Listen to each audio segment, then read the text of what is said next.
मोठा ठाकरवाडी इथली 32 कुटुंब आणि त्यानंतर 20 कुटुंब घडू शकतात. नैसर्गिक आपत्तीमध्ये काही घडू शकतात, परंतु आपण सगळ्यांनी सतर्क राहण्याचं पालन करायचं. खास करून MSCBने सर्वात जास्त मोरबी धरणाच्या बॅक साईडला असा होते.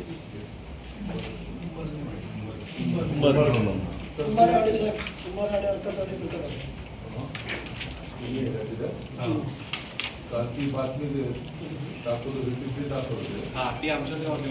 काय होतंय म्हणजे आमच्याकडे अतिवृष्टीमुळे कर्जत आणि खालापूर तालुक्यामध्ये नैसर्गिक आपत्ती ओढली.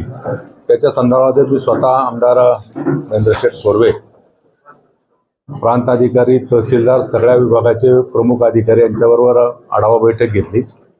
शेतीचं झालेलं नुकसान, त्याचबरोबर काही ठिकाणी बंधारा वाहून गेला त्यामुळे शेतीचं नुकसान झालं आणि रस्ते मोठ्या प्रमाणावरती अतिवृष्टीमुळे खराब झालेले आहेत. काही नाले, काही साकव वाहून गेल्याच्या तक्रारी होत्या आणि या संदर्भामध्ये आढावा घेऊन काही सूचना संबंधित विभागाच्या अधिकाऱ्यांना दिल्या.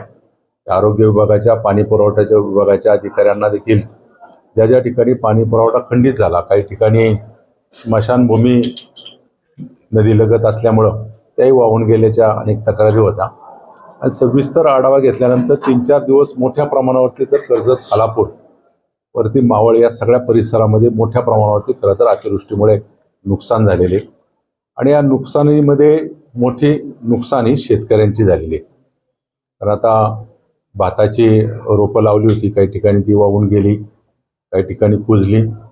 त्या शेतकऱ्यांना मदत करण्याच्या संदर्भामध्ये त्याचा पूर्णपणे अहवाल करून नुकसान भरपाईचा शासनाकडे पाठवून त्यांना नुकसान भरपाई वेळेत मिळावी या दृष्टिकोनातून ही बैठक खरं तर महत्त्वपूर्ण होते.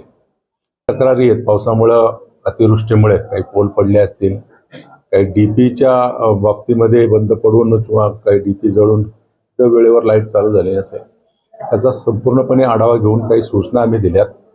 कारण पावसाळ्याचे दिवस संपलेले नाहीत, अजूनही पावसाळा सुरुवात होणार आहे. सुरुवातीच्या कालावधीमध्ये अतिवृष्टीमुळे रायगडच्या या भागामध्ये झालेले नुकसान, या नुकसानीची भरपाई देखील शेतकऱ्यांना, संबंधित नागरिकांना वेळेत मिळाली पाहिजे या दृष्टिकोनातून आम्ही सूचना दिलेल्या आहेत.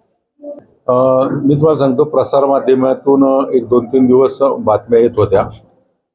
मोरबी धरणाच्या आतमध्ये काही वाड्या आहेत, त्यांना पूर्वी मोरबे धरण होत असताना विस्थापितांना जागा वाटप केलेली असं शासनाकडून सांगण्यात येत होतं.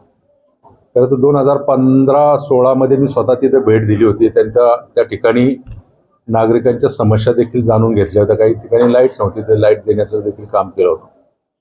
माननीय आमदार साहेबांनी देखील त्या बाबतीमध्ये सविस्तर माहिती घेतली. उरण विधानसभा मतदारसंघामध्ये तो काही भाग येतो, माथेरानच्या पायथ्याला, आणि त्या सगळ्या ज्यावेळेस मोरबे धरण होतं त्यावेळेस त्या विस्थापितांना जागा काही प्रमाणामध्ये वाटप होती. त्यांचे अनेक प्रश्न आहेत. या संदर्भामध्ये जिल्हाधिकाऱ्यावरती बैठक घेऊन त्यांना न्याय देण्याची भूमिका मी स्वतः, आमदार साहेब महेंद्रशेठ कोरवे, आम्ही दोघं घेणार आहे. शेवट शासन आपले आणि ज्या ज्या ठिकाणी असे नागरिक राहतात किंवा शेतकरी राहतात, काही आदिवासी बांधव राहतात, त्यांना रस्ते, लाईट पुरवणं ही शासनाची जबाबदारी शासन स्तरावर करतो. पण काही अडचणी देखील आहेत. कारण तिथं ॲक्विशन देखील जागेचं काही प्रमाणामध्ये झालं होतं. ते सांगतात की जागेचं ॲक्विशन होत असताना त्यांच्या मूळ शेतकऱ्यांच्या नावावरती 7 बारे, या संदर्भात लवकरच जिल्हाधिकाऱ्यांसमोर एक बैठक घेतली जाईल. सविस्तर कागदपत्राची पाहणी केली जाईल आणि त्या नागरिकांना न्याय देण्याची भूमिका आम्ही स्वतः लोकप्रतिनिधी आणि शासन स्तरावर घेतली जाईल.